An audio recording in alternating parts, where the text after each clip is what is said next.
रसूल पाक सल्लल्लाहु अलैहि वसल्लम का एक फरमान है मुसन्नफ अब्दुल रज़ाक में, ये हदीस आपने आज याद रखनी है। नबी पाक सल्लल्लाहु अलैहि वसल्लम ने फरमाया किसी आदमी के नमाज और रोजे से मुतासर ना होना, पहले देख लेना कि वो अमानतदार है कि नहीं।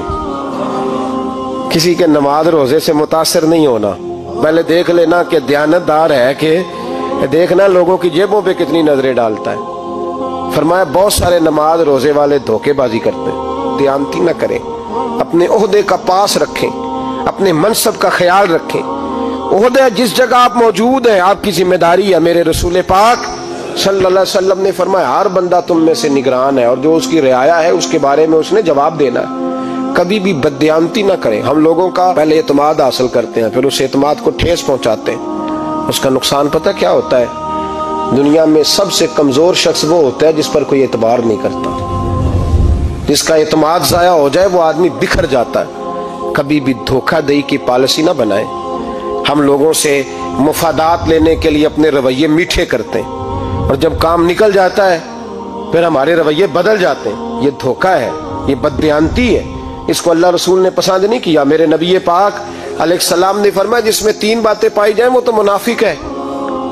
अगरचे उलमा कहते हैं यहाँ मुनाफिक इत्कादी मुराद नहीं, मुनाफिक अमली मुराद है, लेकिन हुजूर ने फरमाया मुनाफिक है। या रसूलल्लाह कौन? फरमाया वो बंदा जब बात करे तो झूठ बोले, जब वादा करे तो मुखालफत करे, जब अमानत रखी जाए तो बददयानती करे। ये तो बंदा मुनाफिक है। हजरत अबू नूर अलैहिर्रहमान ने लिखा है, फरमाते हैं महमूद गजनवी का दौर था तो एक आदमी महमूद गजनवी के पास ना अपना केस लेके आया, मुद्दई बन के आया। उसने कहा बादशाह मेरा केस बड़ा निराला है। बादशाह सलामत ने कहा वो किस तरह?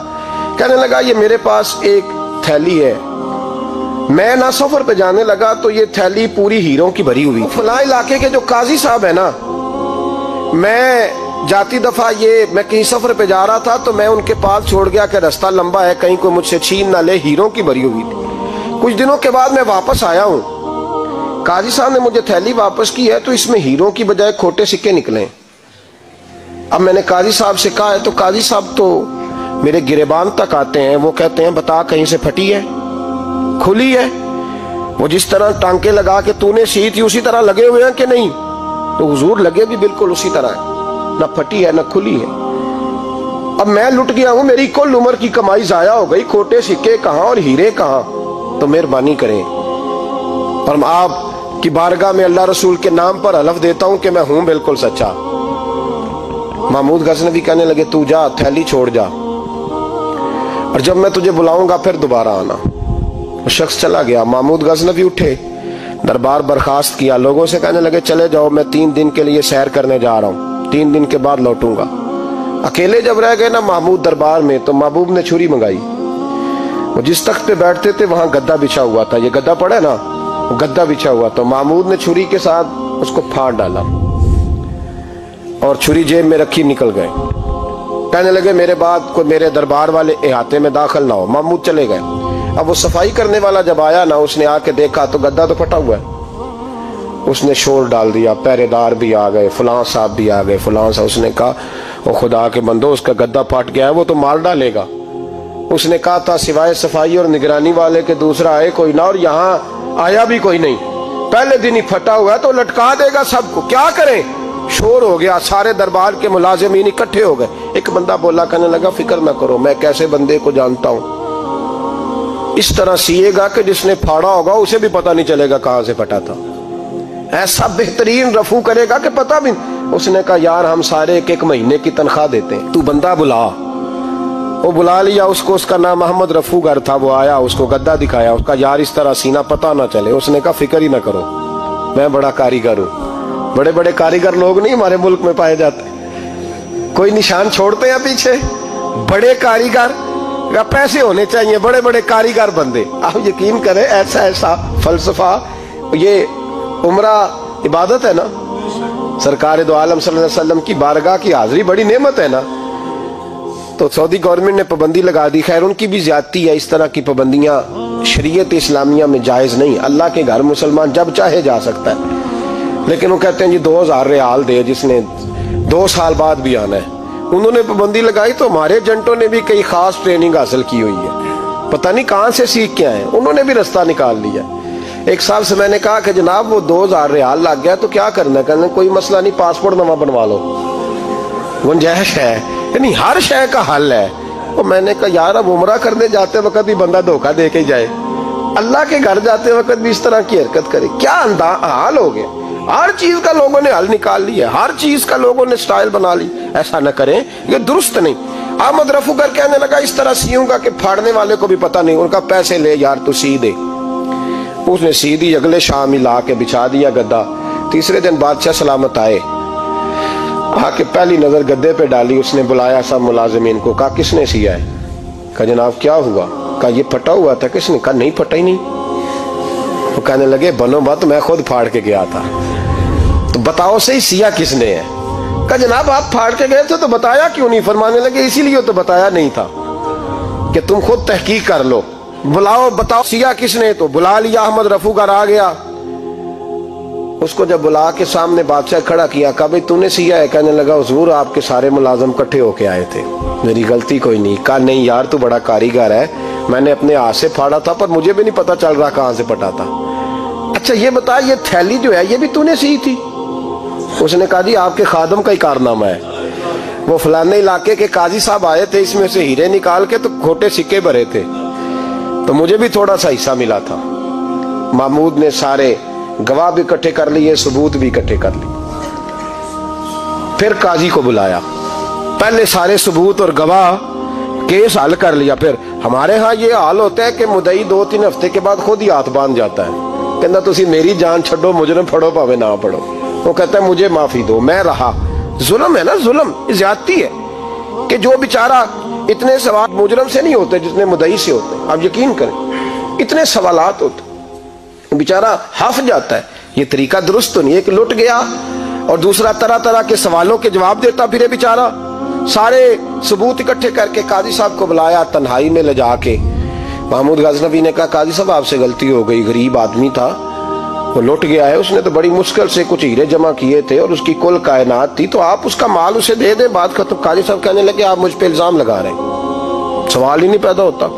آپ میری داڑھی دیکھیں، آپ میرا اعزاز دیکھیں، دنیا جانتی ہے میں اس طرح۔ قاضی صاحب انسان بھول ہی جاتا ہے، بندہ بھول جاتا ہے، غلطی ہوگی مال نے۔ کہا نہیں سب، کہا میں تنہائی میں پوچھ رہا ہوں، میں اس وقت پوچھ رہا ہوں جب دوسرا موجود کوئی نہیں، آج توبہ کر لے، میں کچھ نہیں کہوں گا، تو میری زبان پہ اعتبار کر، تجھے پتہ ہے میں جو کہتا ہوں اس پہ عمل بھی کرتا ہوں، باز آ جا۔ پر قاضی نے کہا نہیں میری غلطی کوئی نہیں۔ محمود نے پھر بڑے دربار میں بلا لیا، مجمع عام میں۔ مہلت کے دنوں میں جو توبہ کر لے وہ بچ جاتے ہیں، لیکن لوگ رسوائیوں کے دنوں میں پھر واپس لوٹتے ہیں اگلا گھر دیکھ کے، پھر حالات اور طرح کے ہو چکے ہوتے ہیں۔ جب بڑے دربار میں قاضی کو بلایا، بھائی تو مانتا ہے کہ نہیں؟ اس نے کہا نہیں۔ تو کہا بلاؤ احمد رفو گر کو۔ جب احمد رفو گر آیا تو بوڑھے قاضی کی ٹانگیں کانپنے لگی، جملے ٹوٹنے لگے، لفظ زمین پر گرنے لگے، بات صحیح نہیں ہوتی، زبان لڑکھڑانے لگی۔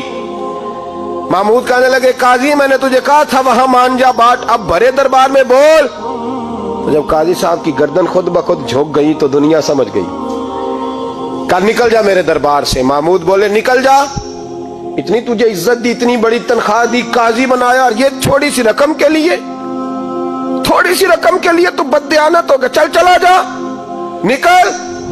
قاضی دربار سے نکلا تو لوگ لعنتیں برسانے لگے۔ کل جو دکانیں چھوڑ کے سلوٹ کرنے آتے تھے وہ کہنے لگے اس کی عمر دیکھو، اس کے کام دیکھو، دیکھو اس نے کیا کیا۔ گھر گیا، بچے جن کے لیے پاپ کمایا تھا، جنہاں لی تو پاپ کمائے ہن کتھے نہیں ہو تیرے کر دے۔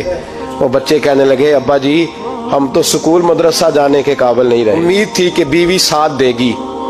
وہ کہنے لگی میں میکے کیسے جاؤں گی، گلی کی عورتیں طرح طرح کی باتیں بناتی ہیں۔ اور بھائی کامیابیوں کے بڑے سربراہ ہوتے ہیں، کوئی کامیاب ہو جائے تو سارے کہتے ہیں میری سپورٹ سے ہوا ہے، ناکامیاں ہمیشہ یتیم ہوتی ہیں، ناکامیوں کا کوئی سربراہ نہیں ہوتا۔ جب تک تو قاضی تھا تو بڑے بات تھی، ہر بندہ کہتا تھا رشتہ دار ہے، رسوائی ہو گئی تو وہ تیری آنکھ ہو یا سنگ ملامت کی چبھن، کون پہنچا ہے میرے درد کی گہرائی تک، دور شہرت میں تو یاروں نے کیا یاد بہت، ساتھ آیا نہ کوئی کوچے رسوائی تک۔ اور میاں صاحب کہنے لگے ساری عمر ہی آٹا گد ہے، میں لکھاں کیتے نہیں پیڑے، अब वक्त आया ही ते मोहम्मद बख्शा कोई नहीं हूं बैठा नेड़े, हालात ही बदल गए। काजी खामोशी से अंदर चला गया, अपनी रुसवाई समेट के बिस्तर पे लेटा। ना रोटी की भूख लगी, ना पानी की प्यास लगी, ना नींद आई, सारी रात तड़पता रहा। सवेरे घर वालों ने दरवाजा खोला तो रूह परवास कर गई थी, दुनिया छोड़ गया। हजरत अबू नूर अलैहि रहमा बोले, फरमाने लगे, याद रखो कभी बददियानती ना करना, कभी। ये तो महमूद गजनवी की अदालत थी, कयामत में रब करीम की अदालत लगेगी। और फरमाया वहां तो गवाही देने वाला अहमद रफू गर था, कयामत में तो तुम्हारे अपने हाथ पैर गवाहियां देंगे, हमारा अपना वजूद गवाही देगा।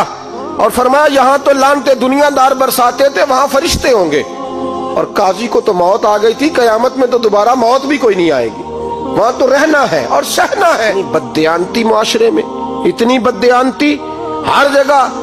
उस मुआशरे का भी कुछ बनेगा जहां दवाई भी खालस ना मिले, जहां दवाई में भी बददियानती हो। लोग अपने बच्चे को ऑक्सफोर्ड यूनिवर्सिटी में पढ़ाने के लिए गरीबों के बच्चों के रगों में जो दवाई उतारे वो भी 2 नंबर। इतना बड़ा भी को बददियानत मुआशरा होता है कि लोग यहां तक धंधा करें, यहां तक कि लोग लोगों की जिंदगियों से खेल जाएं और हमें एहसास तक ना हो कि कोई मर जाएगा, कोई डूब जाएगा, क्या बनेगा। और जिसने वो अपनी रजिस्टर की दवाई की, उसने 2-4 लाख रुपया लिया और उसने ये नहीं सोचा कितने इंसान मेरी वजह से मरेंगे। कत्ल सिर्फ ये तो नहीं होता गोली मार के मार देना, लोगों की जिंदगियों से लोग खेल जाते हैं, लोग तबाही कर जाते हैं, लेकिन बददियानती से बाज नहीं आते। मेरे रसूल पाक अलैहिस्सलाम के गुलामों, नबी पाक सल्लल्लाहु अलैहि वसल्लम ने जरा सी बददियानती, और सहाबा का ये मिजाज था, इतनी सी भी कभी उनसे गलती होती तो तड़प